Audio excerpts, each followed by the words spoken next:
book I chose is Anelise Chen's So Many Olympic Exertions.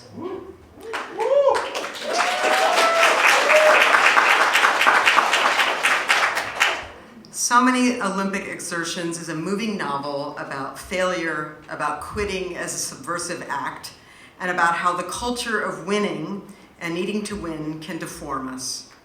It is also about suicide, grief, and loneliness and being stuck. It is about the quiet beauty of perseverance versus striving. And about sports. It is quite a bit about sports. It is also an academic satire, a novel of consciousness, a novel of identity, a novel of ideas, and a glorious take on loser lit.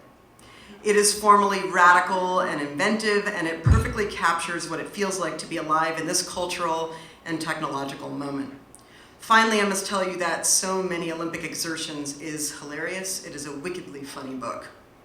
Chen is from California, and what sounds like a characteristically original take on autofiction, her new novel is about herself as a clam. I truly cannot wait to read it. Here is the brilliant young writer, Anelise Chen, and So Many Olympic Exertions. Dana, thank you so much for having me. It's unbelievable to be, acknowledged in this way. Actually, when I got the call, I thought it was a spam call. They were like, yeah, you did too. I wasn't going to pick up because I was convinced it was going to be spam. But thank you so much for choosing the book. But I've done a lot of readings, but I don't think I've ever been this nervous about a reading.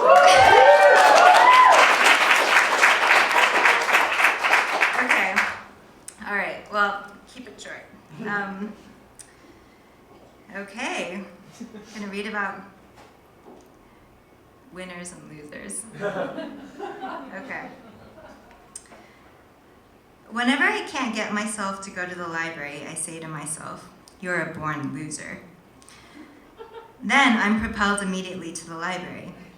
What a sharp, useful tool. It really does cut through all the fat.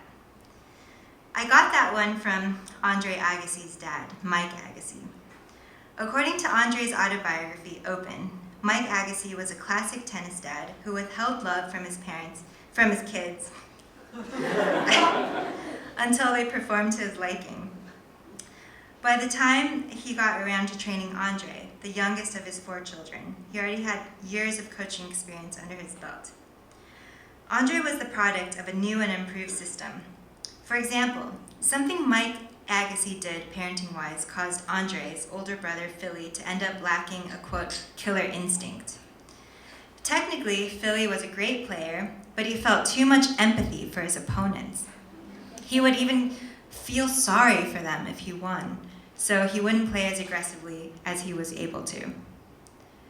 To counter this unfortunate trait in his son, Mike Agassi came up with an ingenious tactical maneuver. He began to call Philly a born loser. Mike knew that since he was working with an empathetic boy who couldn't help feeling bad for whoever he beat, he would have to turn Philly himself into the default loser. Only then could Philly really fight for himself, that is, fight for the loser. The problem with calling someone a born loser, however, is that it can only spur someone into action temporarily. In other words, negativity and cruelty are only ever short-term strategies. The consequences of using a destructive weapon always catch up sooner or later. Conversely, Andre was only ever told that he would be number 1 in the world. He didn't have any choice in the matter.